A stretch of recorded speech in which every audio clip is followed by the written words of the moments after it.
Everybody, मैं हूं सिद्धांत। आप देख रहे हैं ट्रेडिंग विद सिद्धांत। आज मैं आपके लिए जबरदस्त स्ट्रैटेजी लेके आया हूं यार। इसको कहते हैं NR7 स्ट्रैटेजी। और अगर ये स्ट्रैटेजी चल गई ना, आपको बहुत ही सुपर प्रॉफिट देके जाता है। तो मैंने कुछ एरोज मार्क कर रखे हैं, ये कैंडल्स NR7 कैंडल्स है। ठीक है, thank you for watching guys, hopefully you like the video. चलो मजाक करो, बता दो कि NR7 होता क्या है। देखो नाम में क्या है, 7 मतलब हम क्या देख रहे हैं, सेवेंथ कैंडल। सेवेंथ कैंडल में अब हम क्या देख रहे हैं, हम सेवेंथ कैंडल में ये देख रहे हैं that seventh candle has to be the shortest. बस ये NR7 का रूल है। सेवेंथ कैंडल कैसे कैलकुलेट करेंगे, हम यहाँ से पिछले 7 में चले जाएंगे। लेट्स से हमें लग रहा है कि चलो ये कैंडल अब छोटी बनी हुई है यार। अब हम गिनेंगे 1 2 3 4 5 6, तो ये सातवीं हुई ना, इसके पहले 6 कैंडल देखेंगे हम। तो इन 6 के हाई टू लो हम मेजर करेंगे। ठीक है, याद रखिएगा, बॉडी टू बॉडी नहीं, हाई माइनस लो मेजर करेंगे। वो क्या मिलेगा हमें, रेंज मिलेगा। ठीक है, टोटल रेंज। तो हाई माइनस लो करेंगे और देखेंगे कि क्या जो आज की सातवीं कैंडल बनी है वो पिछले 6 से और छोटी है। तो यहां से चलिए मेजर करते हैं। ये है 399 पॉइंट्स की, ये है 546 पॉइंट्स की, ये वाली है 532 पॉइंट्स की, ये 532 पॉइंट्स की, ये वाली अगर आप देखोगे तो ये है छोटी सी 369, ये तो बड़ी ही दिख रही है हमें 960, और ये वाली सबसे छोटी जो है ये 325 पॉइंट्स की। दैट मीन्स इन सबसे छोटी कैंडल ये है 375 पॉइंट्स की। अब आप ही देखो, बिना कुछ देखे कि ये कैंडल जब चली, एक्टिवेट कैसे हुआ कब हुआ आपको बताता हूँ, लेकिन चली अगर तो क्या मूव दिया इसने, एक झटके में क्या मूव दे दिया इसने, है ना। तो एक्टिवेट कैसे होगी, अब हम देखेंगे सेवेंथ कैंडल जो शॉर्टेस्ट बन गई है, लेट्स से ये, इसके हाई और लो को हम मार्क कर लेंगे और अगली कैंडल के क्लोजिंग पे, ओके गाइस रिमेंबर, क्लोजिंग पे हम ट्रेड लेंगे। ठीक है, तो ये कैंडल क्लोज हुई है अपसाइड पे, तो हमारी एंट्री इस क्लोजिंग पे हो जाएगी। ये हमारी एंट्री पॉइंट है। ओके, SL रहेगा प्रीवियस जो NR7 कैंडल है उसका लो। सिमिलरली अगर इसी में शॉर्ट ट्रेड लेना तो वो भी आपको दिखाता हूँ। जैसे ये कैंडल मैंने मार्क कर रखी है, ये वाली हुई NR7, तो अगर ये हम मेजर करेंगे 7 6 5 4 3 2 1, इन सबसे छोटी कैंडल ये वाली है। ठीक है, तो ये NR7 हो गई। अब रूल क्या है, seventh candle is our NR7 candle, तो 8th कैंडल जो है उसके बाद वाली हैज टू क्लोज अबव और बिलो। 8th हो सकता है, 9th हो सकता है, 10th हो सकता है, जो भी हो सकता है। कोई भी कंसिक्वेंट कैंडल उसके नीचे क्लोज दे या ऊपर क्लोज दे, क्लोज अप और क्लोज बिलो। ठीक है, तो ये देखो क्लोज कहां किया इसने, ऊपर तो गया लेकिन क्लोज दिया नीचे, तुम्हारी एंट्री हो गई इस पॉइंट पे।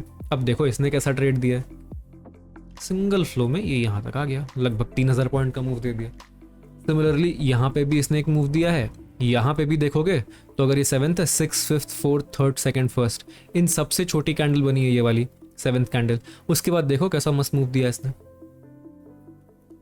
अभी इस स्ट्रैटेजी को बेटर कैसे करना ये बताता हूं आपको। इसके 2 तरीके हैं। नंबर 1 है, हमें ये देखना कि NR7 के साथ कहीं इनसाइड कैंडल बना है क्या, क्योंकि NR7 कैंडल्स तो बहुत बनेंगे, आपको दिखाऊंगा बाद में। एक टूल दिखाऊंगा ऐसा जिससे आपको ये बैठ के मेजर करने की जरूरत नहीं पड़ेगी, आपके लिए ऑटोमेटिक ही सारे NR7 कैंडल्स बन के निकल आएंगे।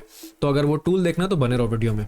ठीक है, और एक लाइक भी कर दो यार प्लीज, मैं से मांगता नहीं बट यूट्यूब को चाहिए, यूट्यूब ने मुझे बोला है कि please likes low. Anyway, so NR7 candle जो है ये ऑटोमेटिक आपको दिखने लग जाएगी। सबसे पहले हम देखेंगे अगर इनसाइड कैंडल बना है तो ये ट्रेड और बढ़िया काम करता है। तो ऐसे बहुत सारे आपको इसमें दिखाऊंगा बाद में NR7 है जो एक्टिवेट नहीं हुए हैं। ठीक है, रिमेंबर गाइस, इसमें हम कोई इंडिकेटर अभी तक लगाए नहीं है और ये प्योरली प्राइस एक्शन पे बेस्ड है। ओके, सो इनसाइड कैंडल जैसे यहाँ पे बनी है, उसके बाद अगर ये क्लोजिंग दे दी तो देखो कितना बढ़िया मूव दिया है इसने।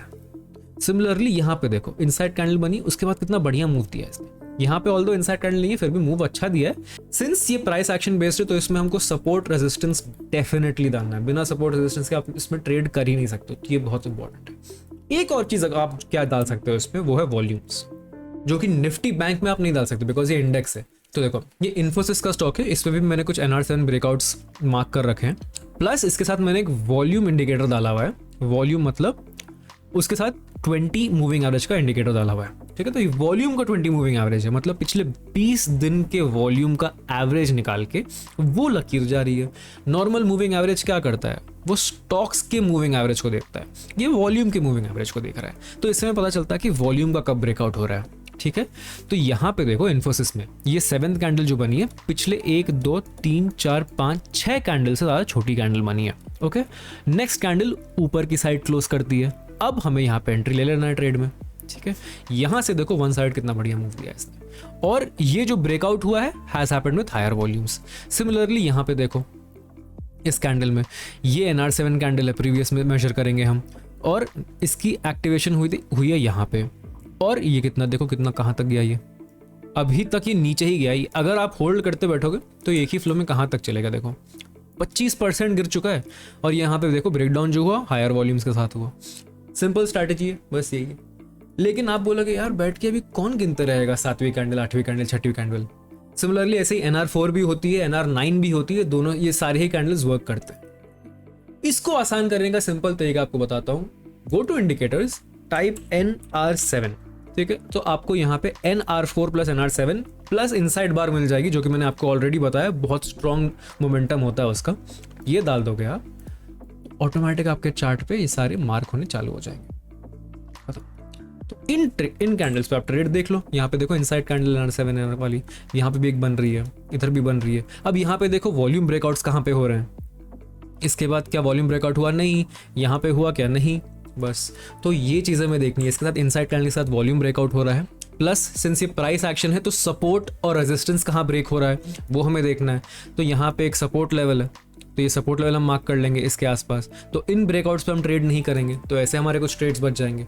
ठीक है गाइस, तो प्राइस एक्शन की कोई भी अगर आप स्ट्रैटेजी यूज़ करते हो बिना इंडिकेटर की, तो सपोर्ट रेजिस्टेंस तो कंपलसरी है। आपको सपोर्ट डालना है, रेजिस्टेंस डालना है, उसके साथ यहाँ पे ट्रेंड लाइन देखना है आपको। इसके साथ अगर आप चाहो तो आप NR7 लगाओ, इसके साथ आप चाहो तो इनसाइड कैंडल लगाओ।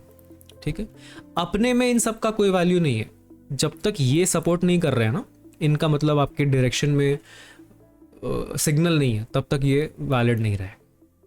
ठीक है गाइस, ऐसे ही आपको और स्ट्रैटेजी चाहिए तो देखते रहिए ट्रेडिंग विद सिद्धांत, और एक लाइक जरूर कर दीजिएगा, मुझे भी अच्छा लगा। And let me know if you have any other request, I will make those videos for you as well. Cheers.